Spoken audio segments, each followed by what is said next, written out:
ගතවලිය 49 වෙනි පරිච්ඡේදය සහ වචන 1 සිට 20 දැක්වේ. සියලු මනුෂ්‍ය වර්ගයෙන් මේ 80 උත්තමදම. පොහොසත අපහසුතා ලෙස සියල්ලන් එක්ව කන්දව. මගේ මොකේ නයි කතා කරන්නයි. මගේ සතු භාවන් කිරීම පුරවගෙන වන්නයි. උපමෝකට කානියම් කරන්නම්. මගේ ගම්බර වැකේ උණුවෙන් එළදරුවේ කරන්නම්. මේ ලෝබඳන් අයිතිකම මේ වට කරන කල විපත්ත දවස්වලදී කැමට බයවීමේද. සේවකයා ධනෙ විශ්වාස කරනවා තමන්ගේ වස්තු වැඩකමෙන් අහකරවන්නවා කිසිවක්. තමගේ සහෝදරය සිදු කළ ජීවත්වන පිණිසදු කනුවීම නොදකින් පිණිසද.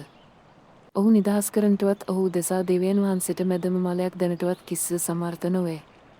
ඔවුන්ගේ ආත්ම මැදම අගන දෙයක් බැවින් ඒක කරනට කැස්කාලක උත්සාහ නොකළ යුතුයි. මේකින් සිදු පුරවන්තයෙන් මාර යන බවත් අනේදී අලප බෞද්ධ ඇත්තේද යන දෙදෙනාම විනාශ වන බවත් සේවකයා දානය යන්නට තබු යන බවත් ඔහු දකිනේ. ඔවුන්ගේ සති කල්පනාව නම් තමන්ගේ ගෙවල සිදු කළටද තමන්ගේ වස්ථාන පරම්පරාවෙන් පරම්පරාවටද පවතින්නේ යානේ. ඔවුන්ගේ ගම්බම් වලට සේවකයා නම් තිබෙත. එහෙත් මනුෂ්‍යය ගෞරවයෙන් යුක්තව නොපවතිනේ. ඔහු විනාශ වන තිරිසන් හා සමානයි. ඔවුන්ගේ මේ විදේ ඔවුන්ගේ මොඩකමයි. එහෙත් ඔවුන්ට පසු එන්නේ ඔවුන්ගේ කැම පිළිගැනද. ඔහු බැටළු රැලක මනුෂ්‍යයලට නියම කරනු ලබත් මරණය ඔවුන්ගේ එඬරවන්නයි. අවකය උදේ කාලයෙහි ඔවුන් කෙරෙහි බල පැවැත්වන්නයි. ඔවුන්ගේ අල්කාර්ය වස්ථානයක් නොලැබූ විනාශවෙන් පිණිස ශියලට කැපවන්නයි. නමුත් දෙවියන් වහන්සේ මේ පිළිගන්න නිසා ශියල හෙවත් පාතලය. බලයෙන් මගේ ආත්මය මුදාගන්නසි.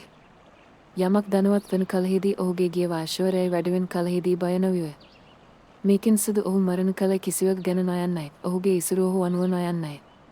ඔහු ජීවත්ව සිටියේදී තම ගැනීම පරිට්ට කරගත්තව නමුත් ඔබ ඔබටම ශුභ අසිද්ධ කරගන්න කලෙහි මානුෂයෙන් ඔබට පරිශාස කරන නමුත් ඔහු තම පියවරුන්ගේ පරම්පරාවට යන්නයි. ඔහු කස්කාලකත් එළිය නොදකිනේ. ගෞරව ලැබෙන්නව නොවුණු නැත්තව මානුෂයයි විනාශවන් තිරිසන් හා සමානයි. ගතවලිය 49 වෙනි පරිච්ඡේදය සහ වචන 1 සිට 20 දැක්වේ.